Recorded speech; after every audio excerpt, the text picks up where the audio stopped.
what John's put together, just an overview of the police department budget. Obviously, that's been some question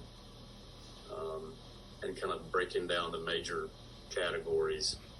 As you'll see here in a moment, 85% is related to all personnel. It's not dissimilar from a lot of our other departments.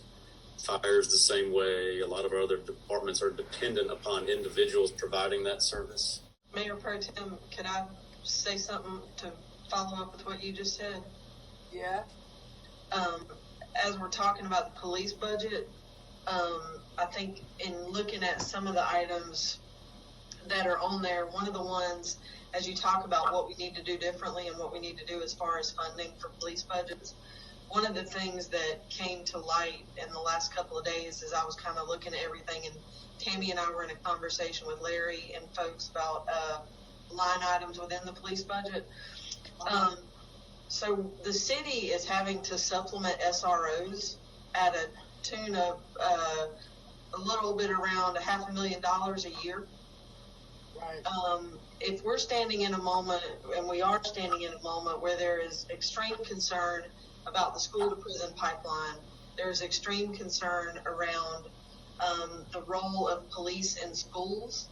If Guilford County Schools wants to contract to have police officers in their schools, that is certainly their right, but it is not something that the city of Greensboro should be spending our resources for. I would much rather see us be reallocating that money towards something like what you're talking about, and I can talk about it in more depth later, but I want to plug that.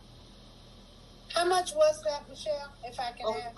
On the low end, so the full cost annually on the low end is about $1.5 million. They pay about $1.1 million, and this is on the low end.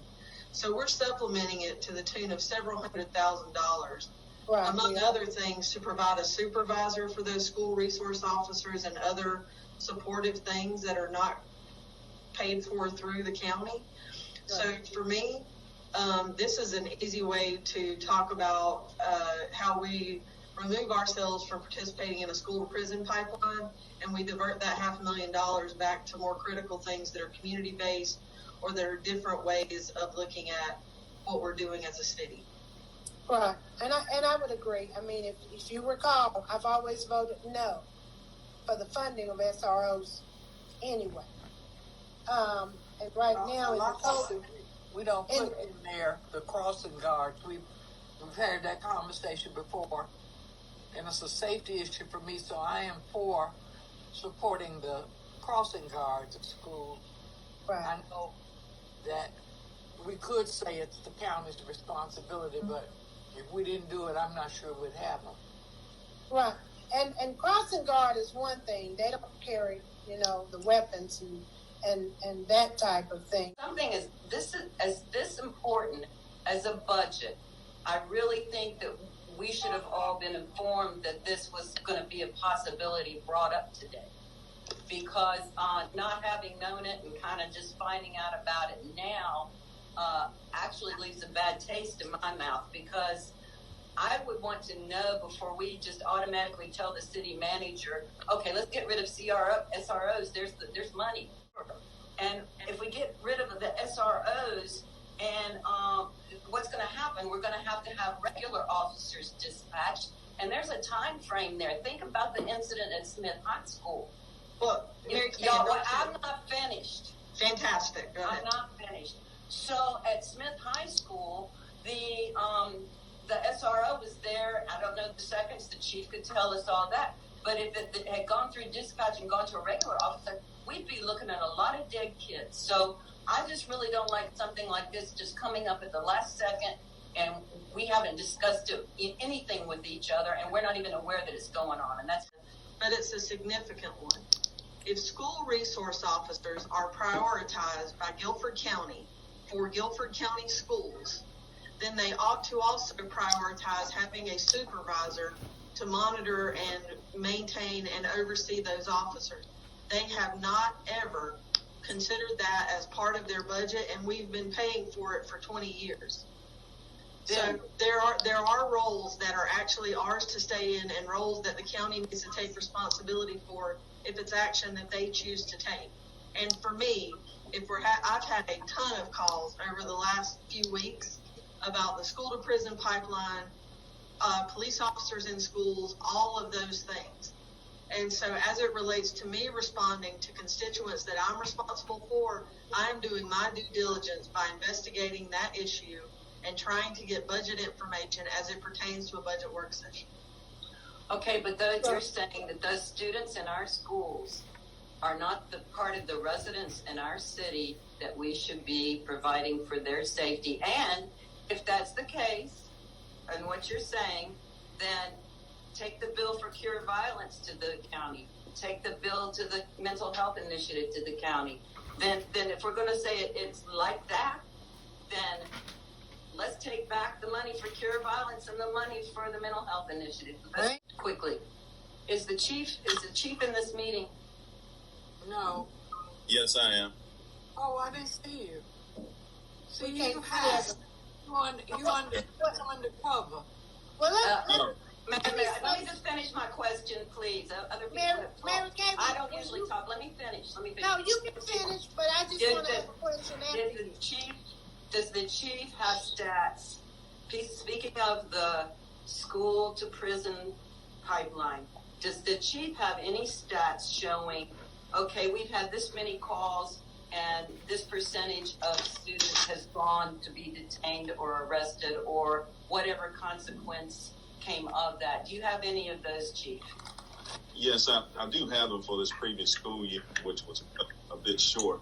But last year, 1,804 interactions involving a criminal act or violation of law, and we were able to divert 94% of those interactions to some alternative. The most popular normally being teen court. So we were. That's my program, see. Yes, ma'am. And so I guess with that in mind, what I'll say is that this is just from a policing standpoint. If I have to have a police officer interact with middle and high school kids, I would always recommend that it's a officer actually has a relationship with those children and they actually know them, because sometimes they can resolve issues that are regular, not familiar with the school or the kids can resolve. So, from that point, from an investment point, it's worth it to us. I do think that we have better outcomes with SROs versus dispatching someone from patrol to come into a school and try to handle a situation with a child that they don't know. Thank you. Yes. I've been trying to speak after Go ahead. after Mary Kay had my hand up many times. Chief, let me ask you, and what Michelle just said. So do you all have a supervisor from the police department that supervises these people? Yes, ma'am, and she is correct. The county does not pay for the supervisors for that program. They pay for the 17 SROs that are actually at the schools, but they do not pay for the supervisors for that program. Okay, but that supervisor does not come from the county. That's correct. We have a corporal and we have 2 sergeants that manage a 17 school resource officer. And we handle the schools that are in the city limits. Yes, ma'am. Do we handle all the schools that are in the city limits? Yes, ma'am. All the middle and high schools. Okay. Now, I will say, thank you, Chief.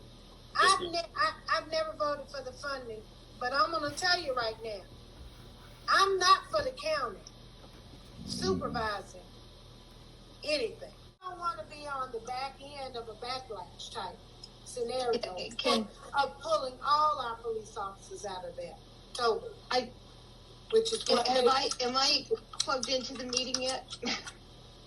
Sure. Yeah, I think it's important that we communicate with the county.